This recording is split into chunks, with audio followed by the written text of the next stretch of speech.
Hello दोस्तों, मैं आशुतोष कुमार। आप देख रहे हो सबका knowledge YouTube channel. Introduction to macro economics chapter 1 class 12। ठीक है, टर्म 1 में आपका आ रहा है। इसका थ्योरी हम लोग 2 वीडियो में ख़त्म कर चुके हैं। एक एक वर्ड एक लाइन को समझा दिए। अब ऑब्जेक्टिव का पारी है और ऑब्जेक्टिव पढ़ने के बाद हम लोग बहुत बड़ा चैप्टर, बहुत इंपॉर्टेंट चैप्टर कल से स्टार्ट करेंगे, जिसका नाम है national income and related aggregates. बस वही चलेगा, वो आपका ख़त्म हुआ। आपका समझिए कि बहुत बड़ा सिलेबस ख़त्म हो जाएगा, बहुत ज़्यादा क्वेश्चन वहाँ से रहेंगे। ठीक है, तो आज MCQ जल्दी से हम लोग देख लेंगे जितना पढ़ना है, और बाकी फिर कोई दिक्कत होगा तो कमेंट वगैरह करिएगा, बताइएगा। ठीक है, एक वीडियो 11th वाले को वीडियो बनाया था एक लड़का को, तो बोला था उसमें कि भैया साउंड क्वालिटी मतलब कि वेरी बैड। तो हम तो 12 वाले को पढ़ाते तो वेरी बैड है नहीं, साउंड क्वालिटी किसमें क्या में बैड बोला उसको पता नहीं चला। उसको कमेंट किया तो रिप्लाई भी नहीं दिया। अब लैंग्वेज में बैड है या फिर साउंड में बैड है, क्या बैड है बता देता है ना, उसको सुधारते हैं। तो साउंड तो ठीक है, अब लैंग्वेज में होगा तो लैंग्वेज तो धीरे धीरे सुधरेगा ना। लैंग्वेज को एक बार में सुधारता नहीं है, पढ़ाते पढ़ाते सब कुछ सही हो जाता है। तो सब उन लोग का बात है। 11th वाला पढ़ता नहीं, बस टाइम पास करता है। अब जो सीरियस रहेगा, जो 12 में बोर्ड है, तो 12 का स्टूडेंट सीरियस है थोड़ा सा। हम लोग सबको 12 में सीरियस रहता है। 11th बस टाइम पास केवल पास हो गया। अब बहुत सारे फेल हो गए, तब उन लोग क्या करेगा, बस मुँह बनाएगा, जो करना करेगा। क्योंकि 11th में तो अथी भी नहीं होता है, कंपार्टमेंटल एग्जाम भी नहीं है, एक सर बैठेगा। तो बाद में पता चलता है जब फेल होता है तब तो वैसा बात है। चलिए ठीक है, कोई भी दिक्कत है तो चलो मैनेज करो, पढ़ना तो पढ़ो, नहीं पढ़ना मत पढ़ो। कोई यहाँ पे जोर जबरदस्ती है नहीं। जो पढ़ेगा खुद के लिए पढ़ेगा, नहीं पढ़ेगा दूसरा क्या लेगा। मेरे पास टाइम है तो हम तुमको वीडियो बना के दे रहे हैं, भेज दे रहे हैं। पढ़ा रहे हैं तो पढ़ो, नहीं पढ़ना मत पढ़ो, उससे क्या। हम तो वीडियो बनाएंगे, हम तो पढ़ाएंगे। इकोनॉमिक्स तुम पढ़ो या मत पढ़ो, मेरा पढ़ाना इकोनॉमिक्स काम है, पढ़ाएंगे। ठीक है ना। जो फिजिक्स मेरा सब्जेक्ट नहीं था उसको छोड़ दिए, जो मेरा सब्जेक्ट है उसको छोड़ेंगे नहीं। तुम पढ़ो या मत पढ़ो, कोई लड़का रहो 11th रहो 12 रहो, पढ़ाएंगे तो पढ़ाएंगे। इंग्लिश भी पढ़ाएंगे, क्योंकि इंग्लिश से बहुत कुछ सीखते हैं। तो इंग्लिश मेरे लिए फ़ायदा है और इकोनॉमिक्स तो मेरा सब्जेक्ट ही है, तो ये दोनों तो छोड़ेंगे नहीं। ठीक है, तो अभी तो एक वीडियो चलेगा। मेरा क्लास स्टार्ट हो चुका, तो टाइम बहुत कम बचा मेरे पास, तो टाइम बहुत कम है, तो बस एक वीडियो जाएंगे जिसमें आपका इंग्लिश इकोनॉमिक्स दोनों खत्म कर देंगे। इकोनॉमिक्स आपका नेशनल इनकम खत्म हो जाएगा, समझिए कि सिलेबस आपका खत्म हो गया। उधर में कॉस्ट वगैरह बच चुका है तो भी खत्म हो जाएगा। बहुत कम सिलेबस क्लास 12 का इकोनॉमिक्स का, टेंशन नहीं लेना, कर देंगे। बहुत कुछ हम लोग कर भी दिए हैं। और इसके बाद आप लोग का इंग्लिश का फ्लेमिंगो खत्म है, बस राइटर चैप्टर बचा हुआ है। 20 टास्क एक स्टार्ट कर दिए, उसके बाद ग्रामर सेक्शन 2-3 है, तो खत्म कर देंगे। इंग्लिश इकोनॉमिक्स टेंशन मत लीजिए, सारा प्रैक्टिस करा देंगे, सारा क्या बोलते हैं। हाँ, क्लास अब पर डे चलेंगे। अब इकोनॉमिक्स 12 खत्म होगा, तब 11th वाले को 2 चैप्टर बचा है, खत्म कर देंगे। उन लोग को सारा चैप्टर खत्म है, 11th को कोई बचा नहीं। बस 2 चैप्टर है, एक इंडियन इकोनॉमी जो 1990 से लेकर 91 तक, 50 से 91 तक, और फिर लिबरलाइजेशन, LPG पॉलिसी, बस खत्म हो जाएगा। तो चलिए हम लोग इंपॉर्टेंट क्वेश्चन तो आपको दिख रहा होगा बोर्ड पे। कोई भी दिक्कत है तो टेलीग्राम व्हाट्सएप मैसेज कर सकते हैं, उसके लिए आप फ्री हैं।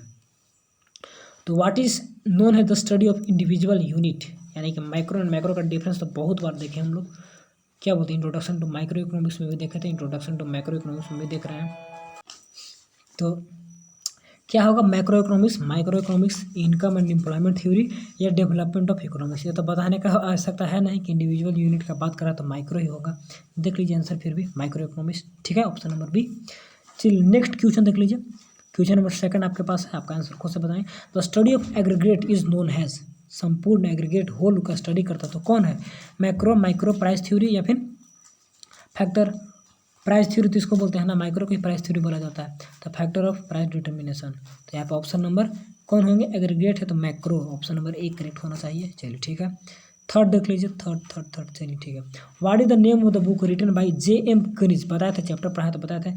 EMI कहाँ गया, EMI ना, EIM, general theory of employment interest and money, EMI कहते हैं, EMI यानी कि इसको आगे पीछे, general theory of employment money and interest, या फिर जो भी करिए EIM होगा, employment interest and money.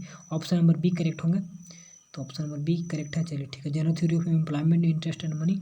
When was the famous book of professor क्या कनीज पब्लिश, तो कनीज का बुक कब आया था, डेट याद है, 1900, क्योंकि डेट में हमेशा क्वेश्चन पूछता है, डेट में हमेशा कब रहेगा, तो 1936, हमको तो लग रहा है 1936 होना चाहिए। देख आंसर देखिए थोड़ा सा, चलिए ठीक है, करेक्ट है, कोई दिक्कत नहीं। चलिए, व्हेन डिड ग्रेट डिप्रेशन अकर, क्या बोले थे, जब ग्रेट डिप्रेशन पढ़ाए थे तो बहुत लंबा उसमें बताया था, बहुत क्या क्या एक्स्ट्रा दे दिया था। ठीक है ना, कि ज़्यादा प्रोडक्शन हो गया, सप्लाई नहीं हो रहा, पर डिमांड नहीं हो रहा, ऐसे ऐसे डिप्रेशन। तो वैसा कुछ नहीं पूछेगा, स्टॉक मार्केट क्रैश कर गया था, तो ये सब बात किए थे। वैसा कुछ नहीं होता, सिर्फ और सिर्फ आपको डेट पूछता है, ग्रेट डिप्रेशन कब हुए थे, कहाँ पे हुए थे। तो USA में 1929 में हुए थे, तो 1929 से 30 आपका डेट, ऑप्शन नंबर ए यहाँ पर करेक्ट होना चाहिए। चलिए ठीक है, हु इज़ द, तो चैप्टर जो पढ़े हैं ग्रेट डिप्रेशन जो पढ़े हैं तो वही ना जाने कब हुआ था कब नहीं हुआ था, इसलिए पढ़ना आवश्यकता है। बाकी क्या होंगे क्या नहीं होंगे पढ़े रहिएगा तो बस एग्जाम में क्या होता है, जब पढ़े रहिएगा तो क्वेश्चन देखते हैं आंसर उसका याद आ जाता है। ठीक है, अनुसार थ्योरेटिकल भी है तो खुद लिखाने लगेगा, बस पढ़े हैं सबको रिविजन किया तो अपने आप लिखाने लगता है। तो इसीलिए कहता है आदमी कि पढ़ लीजिए, पढ़े रहेगा तो कोई दिक्कत नहीं होता वैसा। चलिए, हु इज़ द नोन है the father of modern economics आ गया।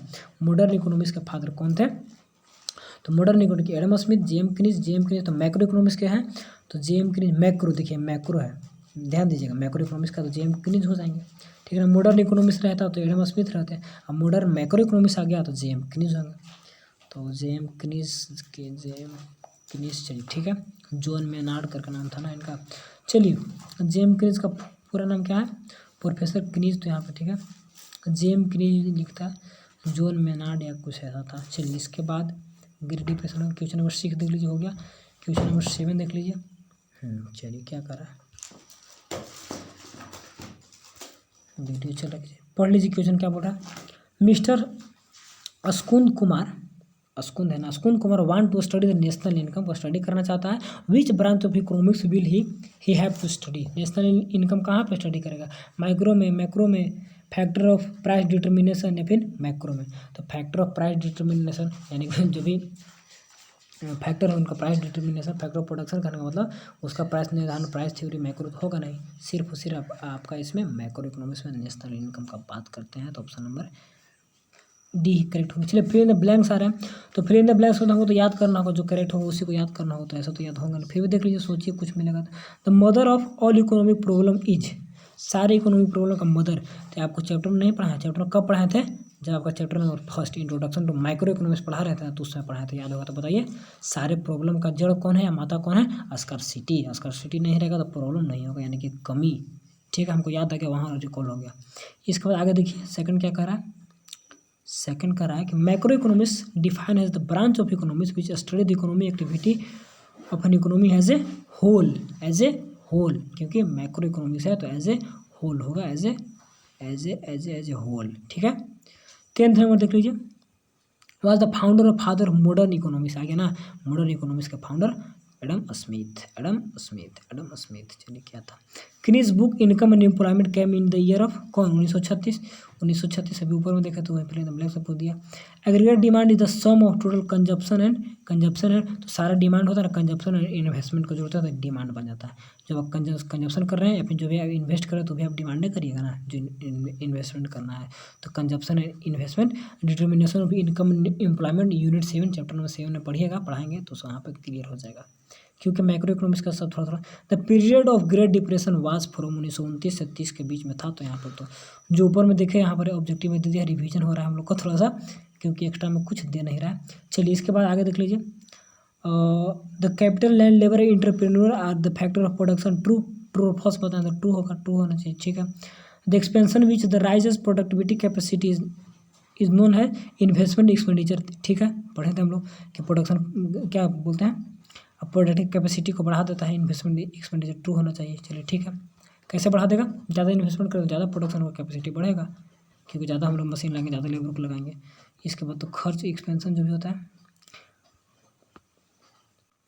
हाँ, एक्सपेंसर विच rise the product capacity is known है इन्वेस्टमेंट एक्सपेंडिचर, इन्वेस्टमेंट एक्सपेंडिचर उसी को बोलेंगे जो कि विच राइज द, जो वैसा खर्च जो कि प्रोडक्शन कैपेसिटी को बढ़ा देता है। तो वैसा खर्च यानी कि इस पर खर्च करेंगे तो प्रोडक्शन कैपेसिटी को बढ़ेगा, जो भी खर्च हो रहा है तो इन्वेस्टमेंट एक्सपेंडिचर। डोमेस्टिक कंट्री में sell goods to the rest of the world, it is called import.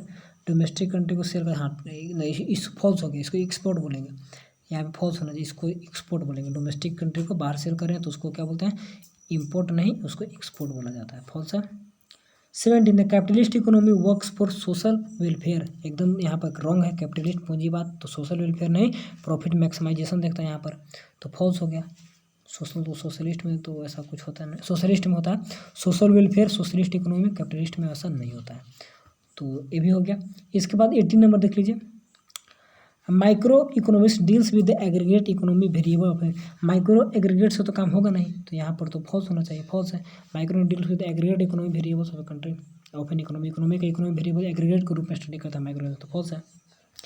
Save more is always a virtue, save more always virtue, save more में वर्चू मैंने काल्पनिक होता है, तो ज़्यादा बचा तो काल्पनिक है, रियल नहीं बचा सकते हैं, ऐसा थोड़े होता है, फॉल्स है, रियल में ही बचा सकते हैं हम लोग। सेव मोर इज एलवेज, ज़्यादा बचा रहे हो तो केवल काल्पनिक है, काल्पनिक कैसे, रियल में हम लोग कुछ बचाते हैं, तो ये फॉल्स हो गया ना। सोचिएगा, कुछ कुछ का आंसर खुद से मिल जाता है, बुक में नहीं पढ़े फिर भी मिल जाता है, तो चलिए मैच द फॉलोइंग, इसके बाद क्या है, इसके बाद लास्ट है, खत्म हो गया, इसके बाद तो कुछ है नहीं, इसके बाद खत्म है। चलिए बहुत बड़ा बहुत छोटा वीडियो आज का बना, कि कुछ वैसा कुछ था नहीं। लास्ट में देखिए मैचिंग दिख रही है, आपका वीडियो खत्म हो जाएगा, लास्ट 10 मिनट का वीडियो, 10-11 मिनट का। चलिए क्या है, column first micro economics variable, macro economics variable, macro में demand of car 1929, rate of demand of car भी होना चाहिए, रेट ऑफ इन्फ्लेशन नहीं, यहाँ पर रेट ऑफ इन्फ्लेशन का मैक्रो है, इन्फ्लेशन महंगाई तो मैक्रो, और यानी कि 1 का बी होगा। चलिए कैपिटलिज्म तो पूंजीवाद प्राइवेट ओनरशिप, यानी कि 3 का सी हो गया। ग्रेट इकोनॉमिक डिप्रेशन, तो यहाँ पर 1929 आ गया। General theory of employment interest and money 1936, सारा का आंसर हम लोग का मिल चुका है, देख लेते हैं करेक्ट है कि नहीं है। Macro economics rate of inflation, micro variable demand for car, micro के लिए कार ही छूट गया था, ठीक है। कैपिटलिस्ट प्राइवेट ग्रेट डिफरेंस 1936, बस ये सबको याद रखिएगा। ये सब टाइप का आपको ऑब्जेक्टिव बना के कभी कभी देता है, तो लड़का ना स्टूडेंट कंफ्यूज कर जाता है, जब नहीं पढ़े रहता है, तो इधर बॉयज और गर्ल कोई भी, तो थोड़ा सा यहाँ पर इसका हिंदी में अच्छे से समझाना चाहते थे, कहाँ चला गया, लेबर प्रोडक्शन,